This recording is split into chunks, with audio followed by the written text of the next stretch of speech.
Linisin niyo po kami ng banal at makapangyarihan ng dugo upang malaya po kami makalapit sa iyo, Father God. At malaya din po kayo makapanahan sa bawat isa sa amin.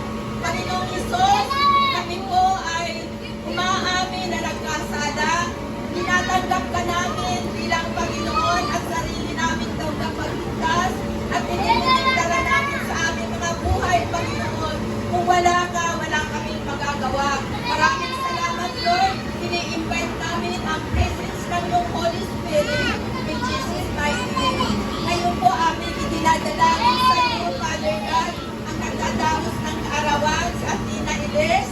Panginoong Isus, patuloy po, mag-release tayo ng pagpapala sa bata, Athena Iles. Patuloy po namin, Panginoong, pinagpapala ang batang si Athena Iles. Lord, in Jesus' name, nagpapasalamat kami sa iyo sapagkat isang taon na po siya ngayon. Biniyayaan mo ang mag-asawang Grace and Jake, Panginoon, na hindi nila akalain na sila'y magkakaanak. Pero ngayon po, salamat, Lord, at mayroon na silang dalawang anak, regalo sa kanilang pagsasama. Father God, in Jesus' name, binibless po namin si Athena Iles. Pagpalain mo ang buhay ng batang ito.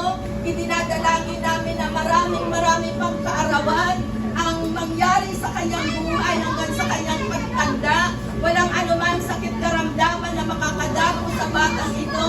And Lord, binubunot namin at winawasak namin ang lahat ng sumpa ng kasalanan. Minana pa sa mga magulang sa kay Adan at kay Eva.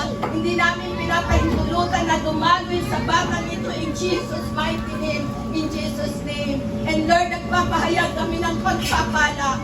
Malakas, malusog na pangangatawan, mahabang buhay pa, Panginoon, ang mararanasan ng batang si Athena Iles. Pinagpapala at itinitiwala namin sa iyong mapagpala at makapangyarihang kamay upang walang anumang gawa ng kasamaan ng kaaway na makakalapit, walang sakit, walang karamdaman na makakalapit sa batang ito. I-bless mo ang kanyang mga magulang, i-bless mo ang kanyang mga lolo, at pagpalain mo. And Lord, sa oras na ito, hindi po namin nakakalimutan. Patuloy mong i-comfort, patuloy mong yakapin, patuloy mong alipin, Panginoon, sa aming kalagitnaan na nakakaranas ng kalungkutan minsan pa, Panginoon, ipadama, iparanas mo sa amin ang kaaliwan, ang yakap ng banal na Espiritu Santo sa pangalan ng aming Panginoong Isus. Maraming salamat, Lord. I-bless mo ang lahat ng kaganapan nangyayari sa oras na ito. At patuloy lamang ikaw ang siyang manuluhan na ating madalakila sa pangalan ng aming Panginoong Isus. Hanggang may magsabi ng Amen. Can you please remain